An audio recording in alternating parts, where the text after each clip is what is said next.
Pour créer notre première application GridView, on va s'appuyer sur Bootstrap. Donc on va rajouter dans notre dossier statique Bootstrap. Donc on va sur le download Bootstrap, on va télécharger la version de Bootstrap, je l'enregistre, je le remets au même endroit que ce que j'ai fait précédemment. Ensuite, je vais dans mon dossier, hop, voilà, donc dans Bootstrap, j'ai tout ce qu'il faut ici. Donc je vais l'extraire tout simplement.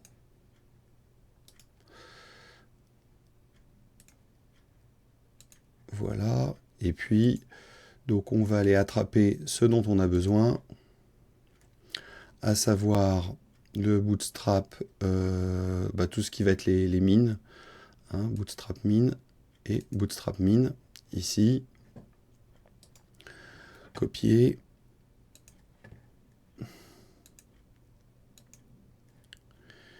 et puis dans statique, on va coller.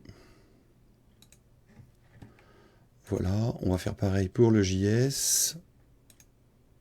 Je vais carrément prendre le dossier JS, copier, et je vais dans statique et je fais coller.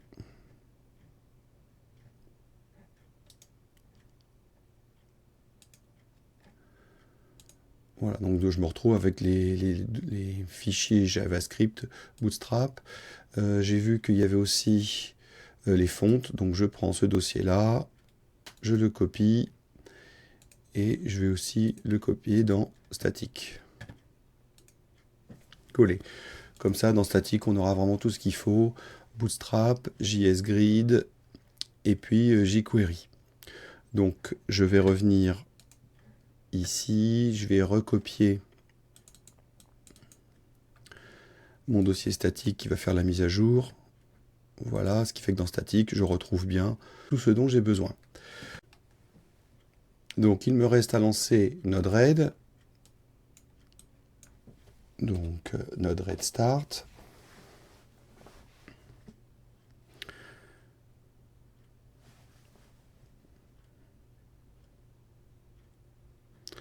Voilà.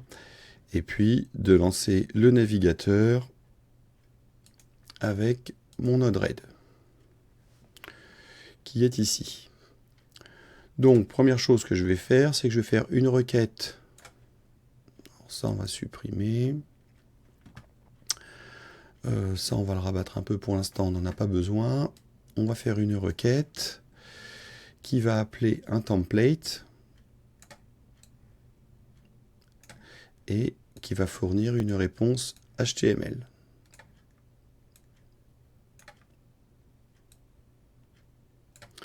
La requête, ça va être une requête de type GET, et donc, lorsque l'on voudra, on va appeler la requête sur nom au pluriel. Down. Voilà. Alors, qu'est-ce que l'on va mettre dans notre template? Et bien, en fait, le template, c'est jamais qu'une page HTML dans laquelle on pourra après modifier les choses. Donc, on va reprendre la base d'une page Bootstrap. Donc, je suis retourné sur le site de Bootstrap. Et puis, je vais reprendre donc une page HTML minimum, donc que je copie et que je colle ici. Voilà. Et puis, je vais rajouter le minimum vital pour Bootstrap. Donc, le méta ici. CTRL-C. Hop. CTRL-V. Ensuite, il faut que je rajoute mes scripts. Donc, en fait, là, je vais recopier ça, mais là, vous voyez qu'il est sur les scripts de type CDN. Donc, je les copie malgré tout. Et en fait, on va modifier ces phrases-là, CTRL-V, pour que ça aille les chercher dans notre espace à nous. Alors, quel est-il notre espace? Eh bien, en fait, c'est directement CSS, puisque nous, on l'a mis en local. Donc, il suffit de dire que depuis la racine, on est dans CSS Bootstrap Min. Et depuis la racine, ici, on est dans pardon, on est dans JS ici, pour des JavaScript, et on est dans JS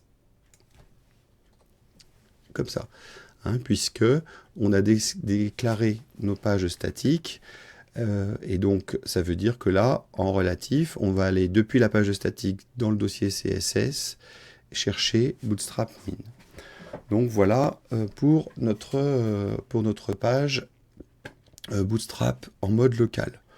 Bon, on va quand même vérifier que ça fonctionne, c'est-à-dire que je vais quand même aller au bout de ça, et donc dans mon body, je vais mettre CTRL-C, et voilà, donc on verra bien si on a le style Bootstrap qui apparaît. Donc je déploie, voilà, et il suffit donc que je fasse une requête sur cette adresse-là, /nom au pluriel. Alors je m'embête pas, je copie tout ça, CTRL-C, je crée un nouvel onglet, CTRL-V, et je rajoute nom au pluriel.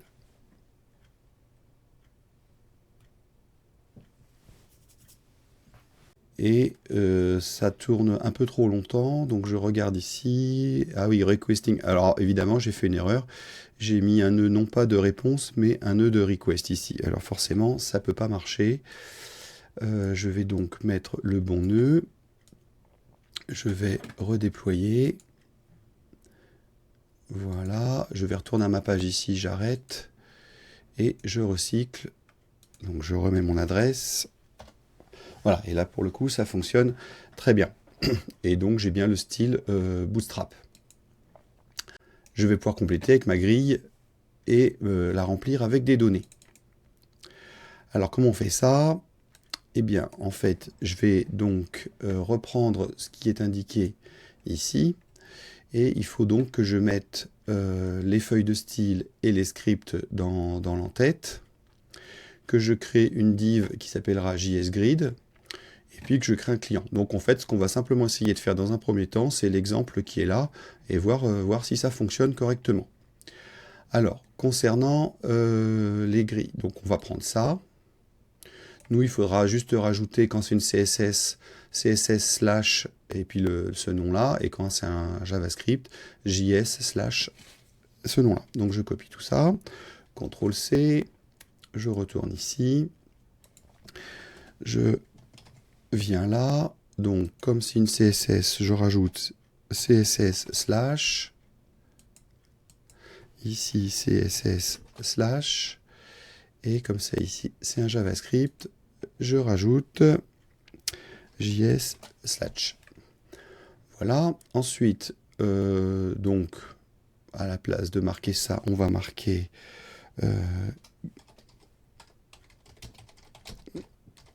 grille des noms, on va supprimer le paragraphe, et on va faire comme dans l'exemple, c'est-à-dire que l'on va rajouter une div qui ira comme ID JSGrid. CTRL-C, je reviens ici, CTRL-V. Ensuite, il faut que je rajoute ce script-là, donc je ne m'embête pas, je vais le prendre, CTRL-C,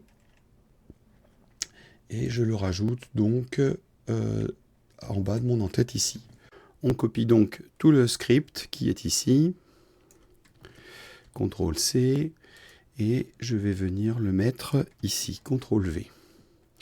Alors, quand on regarde ce script, on voit qu'on déclare des variables, hein, donc ça va être le tableau dans lequel il y aura donc des noms, des prénoms, des pays, etc.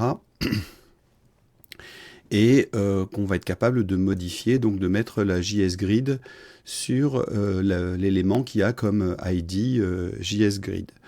Le problème de ce script-là, si je le lance, hein, on va le vérifier, c'est que ça ne va pas faire apparaître la grille, tout simplement parce que l'élément d'affichage de la grille n'est pas déclenché. On va vérifier. Donc, hop, et je mets donc non. Donc le titre apparaît correctement, mais la grille n'apparaît pas. Alors pourquoi? Tout simplement parce que ici, il faut faire comme quand on utilise jQuery, avoir la fonction document ready, hein, qui se traduit en fait par l'appel de la fonction lorsque le document est prêt. Donc ça veut dire qu'il faut que je rajoute ici la fonction qui se déclenche lorsque le document est chargé, et évidemment que ça se referme tout en bas.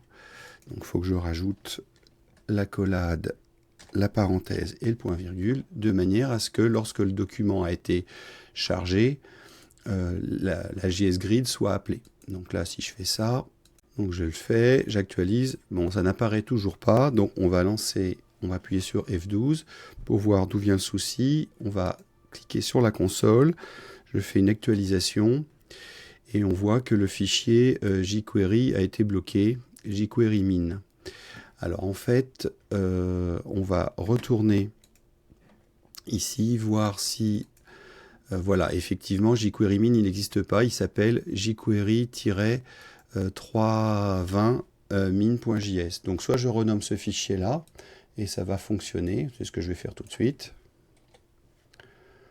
Voilà, je valide, et puis je vais donc retourner sur ma page et l'actualiser ici, et voilà, donc le tableau apparaît correctement.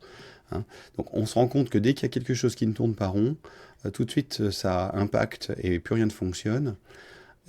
Mais il faut ne pas hésiter à appuyer sur la touche F12 du navigateur pour voir les informations qui sont renseignées dans la console et essayer de deviner ce qui se passe pour corriger.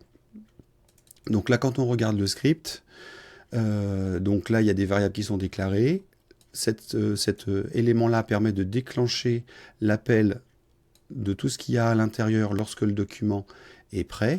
En l'occurrence, on va dessiner la grid dans la div d'ID JSGrid avec les caractéristiques qui sont ici. Voilà pour cette première présentation de JSGrid. Maintenant, on va voir comment on peut, grâce à la base de données, remplir JSGrid.